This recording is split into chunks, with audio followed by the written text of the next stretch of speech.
New York সহ সমগ্র আমেরিকায় শুক্রবার পবিত্র ঈদ উল ফিতরের নামাজ অনুষ্ঠিত হয়। বড় বড় ঈদ জামাত অনুষ্ঠিত হয় নিউ ইয়র্ক সিটির জ্যামাইকা, ওজন পার্ক, অ্যাস্টেরিয়া, ব্রুকলিন এবং ব্রঙ্কসে বাংলাদেশিদের ব্যবস্থাপনায়। বিস্তারিত থাকছে ডেস্ক রিপোর্টে।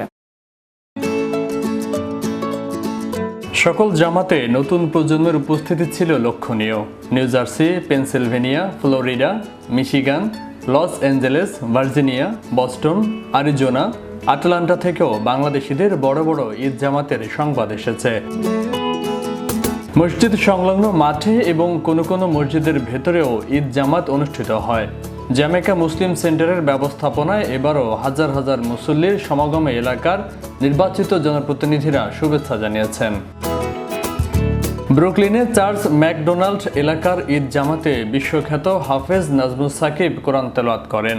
বিসমিল্লাহির রহমানির রহিম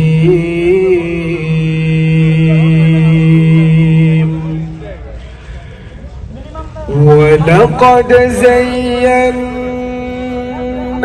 সামাআদ দুনিয়া বিমাসাবিহ ওয়াজআলনাহা। আবহাওয়া অনুকূলে থাকায় ঈদ নামাজের পর নতুন পোশাক পরিহিত প্রজন্ম রাস্তায় নেমে কোলাকুলিতে বহুজাতিক সমাজের ঈদের আনন্দ বিস্তৃত করতে দেখা যায়। উল্লেখ্য, করোনা পরবর্তী এসব ঈদ জামাতে ছিল ভিন্ন এক আমেজ।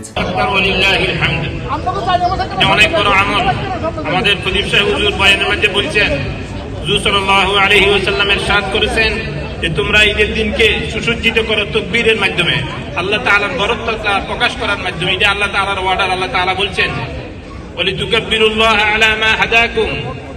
আল্লাহ তাআলা তোমাদেরকে হেদায়েত দিয়েছেন, কোরআন দিয়েছেন, রমজান দিয়েছেন, ইসলাম দিয়েছেন, দিন দিয়েছেন।